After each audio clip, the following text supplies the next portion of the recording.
아멘. 자, 오늘은 하나님의 사랑 10계명 두 번째 시간입니다. 자, 오늘은 둘째 계명과 셋째 계명을 살펴보겠습니다. 자, 우리 주제 성경절 하나님의 말씀 신명기 4장 13절의 말씀을 함께 보겠습니다. 신명기 4장 13절입니다. 우리 함께 같이 읽어볼까요? 여호와께서 시작. 여호와께서 그 언약을 너희에게 반포하시고 너희로 지키라 명하셨으니 곧 십계명이며 두 돌판에 신이 쓰신 것이라. 아멘. 먼저 이제 둘째 계명, 우상을 만들어 거짓 예배 드리지 말라, 이 말씀을 함께 살펴보겠습니다. 출애굽기 20장 4절의 말씀을 보겠습니다. 너를 위하여 새긴 우상을 만들지 말고 또 위로 하늘에 있는 것이나 아래로 땅에 있는 것이나 땅 아래 물속에 있는 것에 아무 형상이든지 만들지 말며. 아멘. 자, 하늘 위에 있는 것, 땅에 있는 것, 땅 아래 물속에 있는 것, 한마디로 이 지구상에 있는 모든 것들을 어떤 것도 그 형상을 만들지 말라, 지금 그러셨습니다. 그래서 이 둘째 계명은 우상이나 그와 비슷한 것을 가지고 참 하나님을 경배하는 것을 금지하고 있습니다. 그래서 하나님께서는 그러한 것들로 예배하는 자가 죄가 있다, 이렇게 선언을 하십니다. 자, 왜냐하면 영원하신 하나님을 세상의 물질로 대신해 보려는 이 시도 그 자체가 하나님께 대한 그 개념을 저하시키기 때문에 그렇습니다. 여러분, 첫째 계명과 둘째 계명의 그 차이점이 무엇인지 아십니까? 자, 첫째 계명은 하나님은 누구이신가? 라는 거예요. 하나님은 누구이신가? 그리고 둘째 계명은 하나님을 어떻게 섬겨야 하는가? 이게 차이점입니다. 좀 구체적으로 말씀을 드리면, 첫째 계명은 거짓 신들을 금지하고 있고요, 둘째 계명은 거짓 예배를 드리지 말라라는 것입니다. 자, 그러니까 10계명의 첫 단계에서 하나님을 신으로 선택했다면, 자, 둘째 단계에서는 그 선택한 하나님을 어떻게 예배해야 되는지 그 방법적인 문제를 다루고 계십니다. 자, 그리고 이제 둘째 계명은 예배하는 자들이 받을 축복을 약속하고 있는데요. 자, 그 축복을 받기 위해서 예배자가 우상이나 또는 그런 비슷한 것을 가지고 경배하는 것을 금지하고 있습니다. 자, 여러분, 질문을 하나 드리겠습니다. 자, 사람들은 왜 우상을 만들었을까요? 사람들은 왜 우상을 만들까요? 심심해서요? 아주 오래전부터 우상은 인간과 함께 했죠. 그래서 그 우상은 신을 숭배하고 예배하는 데에 사용되었습니다. 자, 인간에게는 절대자를 의지하고 싶은 본능이 있어요. 그래서 신을 믿지 않는 사람도, 하나님을 믿지 않는 사람도 그가 죽을 공경에 처했을 때에 누굴 찾습니까? 하나님을 찾잖아요. 본능이에요, 본능. 그래서 그 신을, 그 찾고자 하는 그 신을 어떤 눈에 보이는 형태로 만들어서 섬기고 싶은 마음이 인간의 마음속에 있다는 거죠. 그래서 성경에도 그런 이야기가 많이 나옵니다. 심지어는 하나님을 믿는 이스라엘 백성들, 하나님의 율법의 수호자로 택하신 그 선민 이스라엘 백성들조차도 무엇인가 보이는, 눈에 보이는 그 신을 섬기고 싶어서 그들이 광야에서 뭘 만들었습니까? 금을 다 모아가지고 그걸 녹여가지고 뭘 만들어냈어요? 금송아지를 만들었어요. 금송아지. 그래서 그 금송아지를 만들어 놓고 우상을 섬기다가 결국 많은 사람들이 어떻게 됐습니까? 하나님께로부터 죽임을 당하는 그런 사건이, 불행한 사건이 있었어.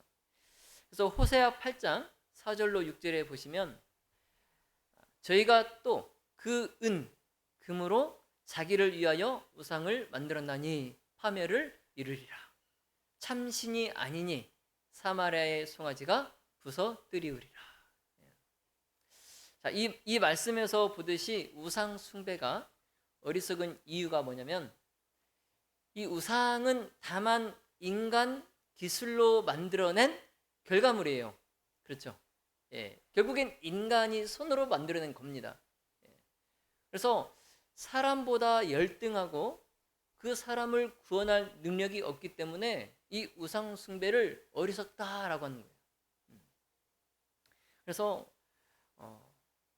뭐 나무로 만든 것이나 돌로 새긴 것이나 그런 것 앞에서 막 절하고 기도하고 그런 사람들을 이제 하나님께서는 어리석다라는 거죠. 그래서 이 동남아 지역에서는 아직도 이 국민의 대다수가 참 동남아 지역은 잘 사는 나라가 거의 없잖아요. 굉장히 가난하고 먹을 것이 없이 그렇게 가난하게 사는데 아직도 그 국민의 대다수가 우상을 위하여서 이 종교적 의식에 그들의 가진 재정을 허비하고 있다는 거죠. 그래서 더욱 가난해지는 겁니다. 예, 더 잘 살기 위해서 신을 섬기는데 더 가난해지고 있는 거예요. 그래서 그들의 재정은 더 줄어들고 더 가난해지고 그런 반면에 우상을 만들거나 종교 관련된 그런 물품을 파는 그런 소수의 사람들은 부유하게 되는 그런 상황이 벌어지고 있는 거예요. 정작 그 신을 믿는 사람은 더 가난해지고 있는데 그 우상이나 이런 종교 물품을 파는 사람들은 그들이 비록 신을 믿지 않는다 하더라도 더 잘 살게 된다는 거죠. 자, 여러분, 왜 하나님은 우상을 만들지 말라고 하셨을까요? 자, 하나님은 물질의 본질적인 특성이나 인간적인 한계에 매여 있는 분이 아니기 때문에 우상을 만들지 말라고 그러셨어요. 자, 사도행전 17장 29절에 죄송합니다. 로마서 1장 23절에 사도 바울이 말씀하기를 썩어지지 아니하는 하나님의 영광을 썩어질 사람과 금수와 버러지 형상의 우상으로 바꿨느니라 그랬어요. 여러분, 우리가 때때로 하나님을 위한 예배를 드린다고 하면서 하나님이 원하시지 않는 예배를 드리는 경우가 있다는 거 여러분 알고 계셨습니까? 자, 선지자 이사야가 이런 예배를 뭐라고 표현했어요? 그가 뭐만 밟는다는 글쎄? 너희가 마당만 밟는. 그래서 하나님이 원하시지 않는 그런 예배를 드리는 사람들, 그런 사람들을 선지자 이사야가 마당만 밟는 예배자 이렇게 표현하고 있습니다. 그래서 여호와께서 말씀하시되 너희의 무수한 재물이 내게 무엇이 유익하뇨?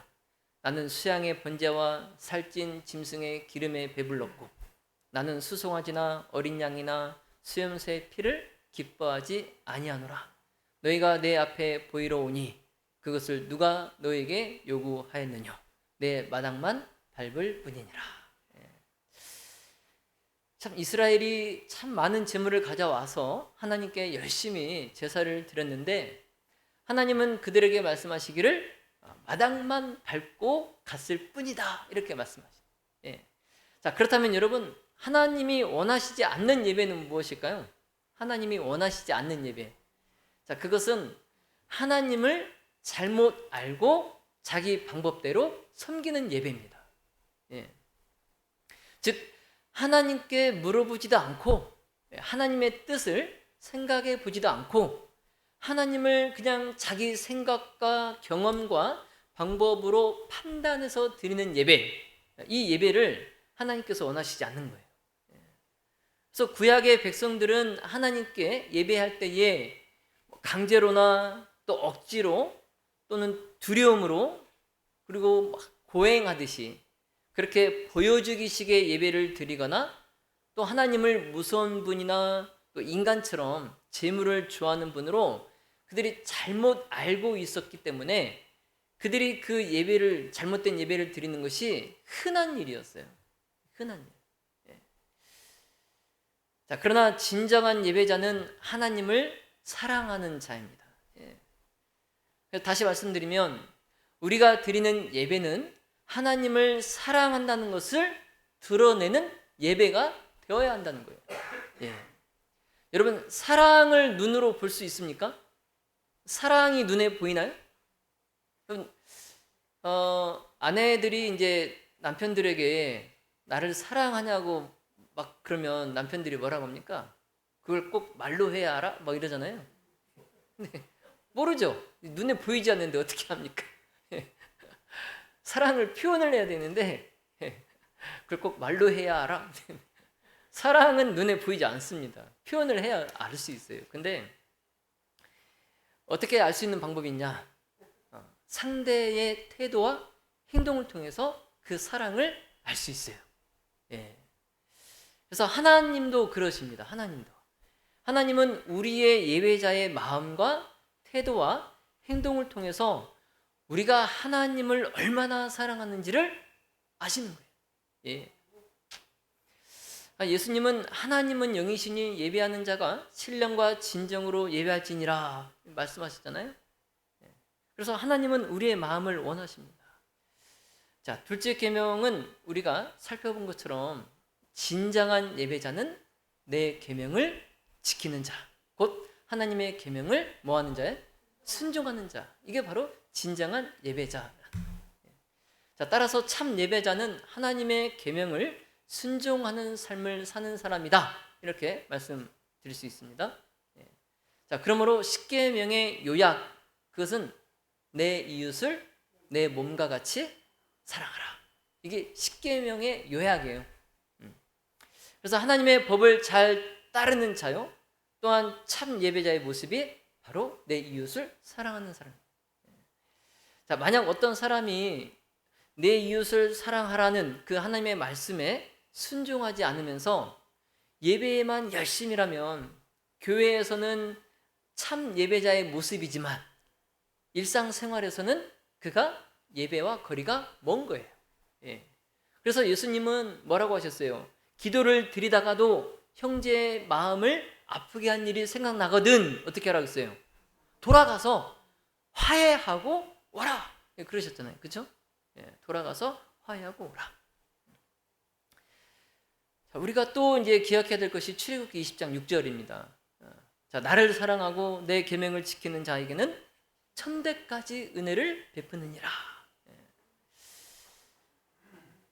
자, 근데 앞에 이 5절에서 말씀에 여호와 하나님께서 질투하시는 하나님이라고 그렇게 말씀하시면서 그 질투하실 때에 그 진노를 아버지에서 3, 4대까지 예, 그렇게 하신다고 했는데 은혜는 몇 대까지요? 1000대까지. 예. 그래서 이 하나님께서 이 표현에서 그 하나님과 백성 사이의 이 친밀하고 신성한 관계를 결혼 관계의 형태로 말씀하고 계시는 거예요. 결혼 관계의 형태로. 자, 그래서 우상 숭배를 영적 간음으로 여기십니다. 예, 우상 숭배를 간음으로 여기세요. 그래서 그것에 대한 그 하나님의 불쾌한 마음을 질투하는 하나님, 이렇게 남녀 간의 그런 관계로, 사랑의 관계로 질투하는 하나님, 이렇게 표현하고 계시죠. 자, 그래서 정리를 하자면 둘째 계명은 거짓 신들을 숭배하는 것을 금하는 동시에 참 하나님을 경배하라는 하나님의 명령입니다. 예. 그리고 만약 하나님을 미워하는 자들에 대해선 그 노여움을 3, 4대까지 밖에 미치지 않지만 하나님을 위해서 충실히 봉사하는 사람들에게는 몇 대까지? 네, 1000대까지 은혜와 긍휼을 약속하셨습니다. 자, 이제 셋째 계명 하나님 공경의 축복에 대해서 살펴보겠습니다. 자, 20장 7절입니다. 출애굽기 20장 7절. 자, 너는 너의 하나님 여호와의 이름을 망령되이 일컫지 말라. 나 여호와의 이름을 망령되이 일컫는 자를 죄 없다 하지 아니하리라. 아멘. 자, 이 셋째 계명의 핵심은요, 하나님의 이름을 모든 경우에 헛되이 또 쓸데없이 또 함부로 부르거나 사용하는 것을 금하라는 말씀이에요. 자, 이 계명은 거짓 서약과 일반적인 맹세를 금할 뿐만 아니라 우리가 하나님의 이름으로 조남한 뜻을 생각지 않고 경솔하게 또 부지한 태도로 그 이름을 부르는 것을 금하고 있습니다. 자, 우리가 생활하면서 나누는 대화 가운데에 우리가 참 부지하게 하나님에 대해서 말하는 일과 또 사소한 문제를 가지고 하나님께 호소하는 일, 그리고 하나님의 이름을 가볍게 생각 없이 되풀이하는 경우가 참 많아요. 참 많습니다. 그런데 이런 일들로 우리가 하나님께 욕을 돌리고 있다는 것을 우리가 생각지 못하고 있어요. 자, 시편 111편 9절에 그 이름이 거룩하고 지존하시도다. 자, 이 세상 모든 사람은 하나님의 존귀하신 그 품성을 깨닫고 깊은 감명을 받기 위하여 하나님의 위엄과 순결함과 거룩함을 맹세해야 합니다. 명상해야 됩니다. 명상. 그리고 그 하나님의 거룩한 이름을 이 입 밖에 낼 때에는 존경하는 마음과 엄숙함을 가지고 입 밖에 내야 돼요. 자, 왜냐하면 그 이름은 그 이름을 가진 사람의 품성과 속성과 어떤 인격의 총체를 나타내기 때문에 그렇습니다. 그래서 우리 자녀들이 아버지나 어머니 또 뭐 할아버지나 할머니의 그 이름을 말할 때에 함부로 말하지 않잖아요. 그렇죠? 자, 우리가 인간 사이에서도 우리가 그렇게 격을 높여서 조심해서 이렇게 호칭을 부르는데, 자, 하나님의 이름을 우리가 과연 어떻게 사용해야 될까? 자, 우리가 하나님을 잘못 알고 있으면 사람들에게 하나님에 대해서 잘못 말하게 됩니다. 자, 모세의 일을 한번 들어보겠습니다. 자, 출애굽기 3장 13절에 모세가 하나님께 고하되 내가 이스라엘 자손에게 가서 이르기를 너희 조상의 하나님이 나를 너희에게 보내셨다 하면 그들이 내게 묻기를 그의 이름이 무엇이냐 하리니 내가 무엇이라고 그들에게 말하리까. 자, 여러분, 이 말씀에서 보듯이 모세가 지금 하나님께서 그를 애굽으로 보내실 때에 모세가 하나님에 대해서 잘 알고 있었던 것 같아요? 아니면 잘 모르고 있었던 것 같습니까? 모세가 하나님을 잘 모르고 있는 거예요, 지금. 그래서 모세가 이스라엘 백성들이 그에게 하나님의 이름이 무엇이냐 이렇게 물으면 그가 뭐라고 어떻게 할 말이 없는 거예요. 그래서 지금 하나님께 물어보는 거예요. 내가 그들에게 무엇이라고 말해야 됩니까? 물어보는 거예요. 자, 그러니까 모세가 어떻게 하나님의 이름을 부를 수 있고 또 하나님을 어떤 분이라고 그 백성들에게 말할 수 있겠어요? 그렇죠? 그래서 우리가 하나님을 잘 알고 있어야 다른 사람에게 하나님에 대해서 잘 말할 수 있는 거예요. 그리고 이제 우리가 예배 중에 하나님의 이름을 또 잘 사용해야 합니다. 예배 중에 우리가 예배 중에 이제 찬송을 하고 기도를 드릴 때에 하나님의 이름에 합당한 그런 존귀한 마음과 태도로 하나님의 이름을 불러야 됩니다. 그래서 우리가 피조물로서 하나님의 그 속성을 나타내는 가장 그 기본적인 개념이 뭐예요? 창조주입니다. 창조주. 그리고 이제 우리가 구원이 필요한 그러한 죄인으로서 부를 수 있는 가장 기본적인 개념은 구세주. 그래서 우리가 찬송하고 하나님의 이름을 부를 때에 창조주에 대한 경외심을 가지고 또한 구세주에 대한 감사와 기쁨의 마음을 가지고 불러야 되는 거예요. 그리고 이제 무엇보다도 하나님의 이름을 가장 많이 부를 때가 뭐 할 때입니까? 우리가 뭐 할 때 하나님의 이름을 가장 많이 부릅니까? 기도할 때. 그래서 우리가 기도가 이제 하나님과의 교제고 또 하나님과의 대화의 시간인데요. 그래서 기도할 때에도 우리가 겸손과 신뢰의 마음으로 하나님의 이름을 조심스럽게 불러야 돼요. 그래서 이제 신학과에서 수업을 들을 때에 이제 교회에서 기도할 때에 우리가 이제 조심해야 될 게 주의 종이 이제 이런 표현을 많이 씁니다.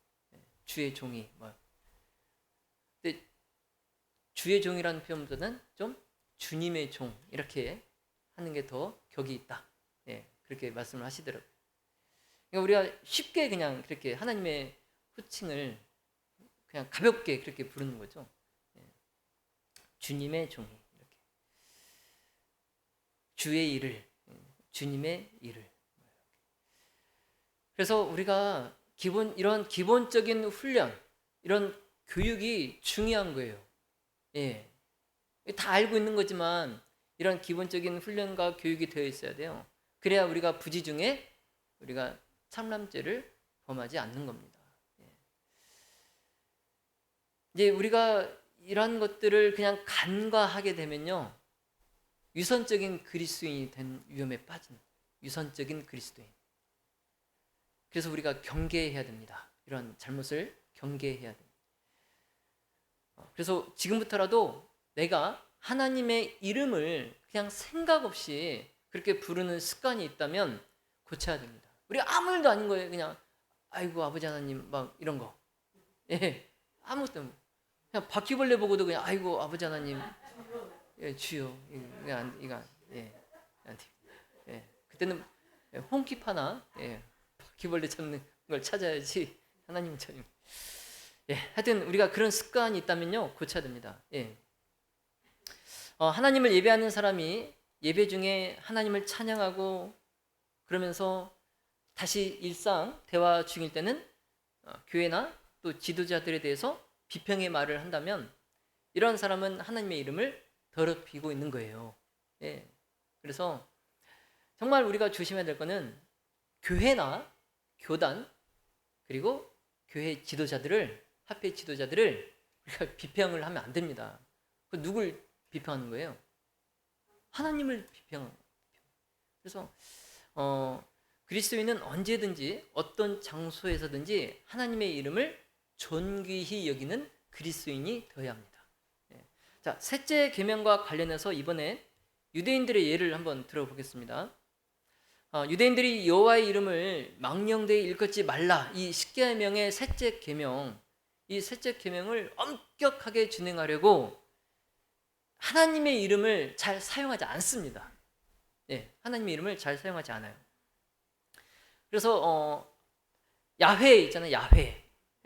하나님께서 떨기나무에서 이 모세를 만나셨을 때에 친히 모세에게 가르쳐 주신 이름이 야훼, 여호와. 그런데 이 이스라엘 백성들이 이 셋째 계명을 엄격하게 지키려고 부지하게 또는 이 불경죄를 범하지 않기 위해서 이 야훼, 여호와 이 이름을 쓰지 않아. 그래서 그것을 대체해서 쓸 수 있는 하나님을 칭하는 후칭이 아도나이입니다. 아도나이. 이 아도나이라는 뜻은 뭐예요? 주님입니다. 주님.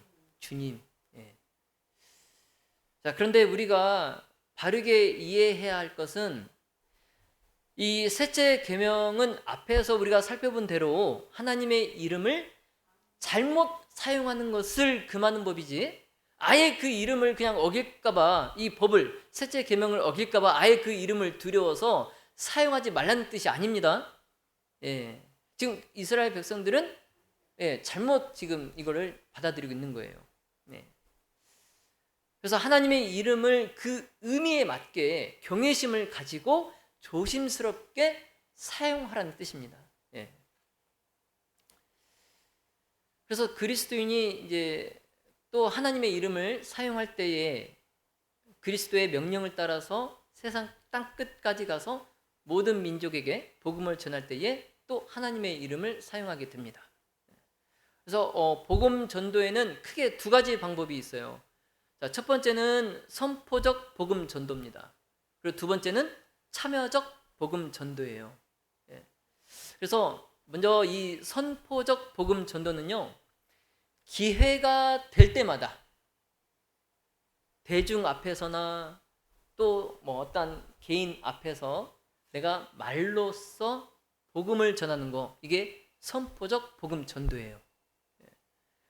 그리고 이제 참여적 복음 전도는요, 교회가 세상에서 사람들과 어울려 살아가는 그 삶에 단순히 참여함으로써 끼치는 비언어적 증거를 말합니다. 예를 들면 백합화가 있다면 백합화가 좋은 향기를 풍겨서 자신의 존재를 알리는 것처럼 교회는 예수님의 향기를 풍겨서 그 교회의 존재를 알려야 한다는 겁니다. 이게 참여적 복음 전도예요.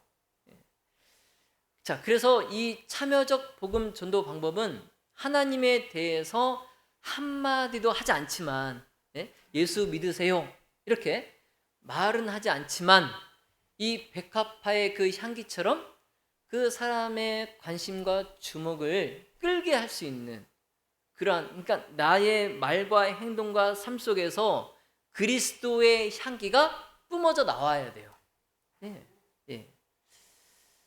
그래서 제가 그 청년 때에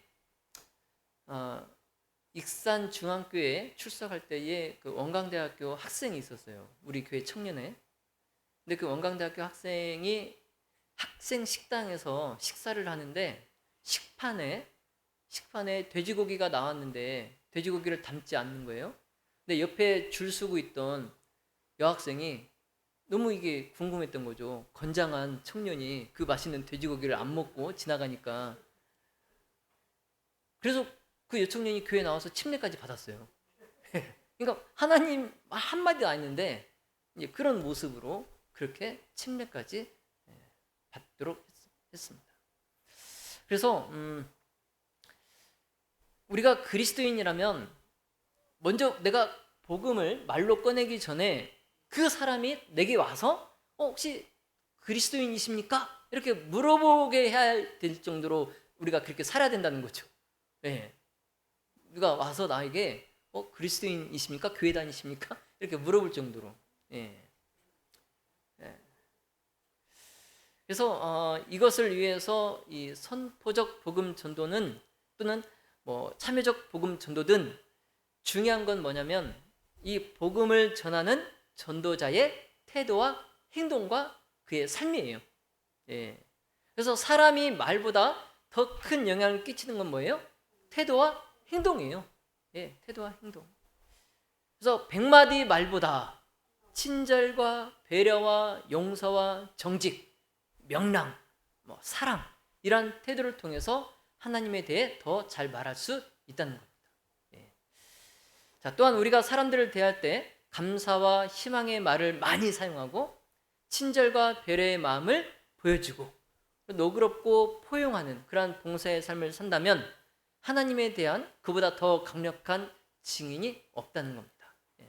자, 여러분, 정직하게 살라고 말하는 것보다 정직하게 사는 삶이 더 큰 영향력이 있다는 것 기억하시기 바랍니다. 타인과의 관계 속에서 내가 하는 이 행동이나 삶의 모본이 하나님의 이름을 더욱더 세상에 알릴 수 있다는 거 여러분 명심하시기 바랍니다. 자, 누가복음 6장 46절에 너희는 나를 불러 주여 주여 하면서도 어찌하여 나의 말하는 것을 행치 아니하느냐. 아멘. 자, 사랑하신 우리 성도 여러분, 하나님께서는 너희가 나를 주라고 나를 주여 이렇게 하면서도 어찌 나의 말하는 것은 행하지 않냐, 이렇게 지금 말씀하시는 거예요. 여러분, 이 말씀을 읽으면서 제가 너무 부끄러웠어요. 저한테 꼭 말씀하시는 것 같아가지고 우리가 참 친절한 말과 예의 바른 태도로 사람의 마음에 감동을 주기도 하고, 그러나 또 불친절한 말과 무례한 태도로 그 사람의 마음에 씻을 수 없는 상처를 주기도 합니다. 그래서 이 세상에서 가장 무서운 게 뭐예요? 새치 뭐예요? 새치. 혀예요, 혀. 세상에서 제일 무서운 거예요. 그래서 말로도 사람을 죽일 수 있어요. 꼭 뭐 칼이나 이런 흉기가 아니더라도 말로 사람을 죽일 수 있어요. 그래서 예수님의 이 말씀을 항상 내가 마음에 품고 기억하면서 우리 모두 하나님을 잘 증거하는 그런 증인의 삶을 살기를 간절히 바랍니다. 자, 또한 하나님의 이름을 경외심을 가지고 조심스럽게 사용하시는 저와 여러분이 다 되시기를 예수님의 이름으로 축원하며 말씀을 마치겠습니다. 다음 시간에 이제 십계명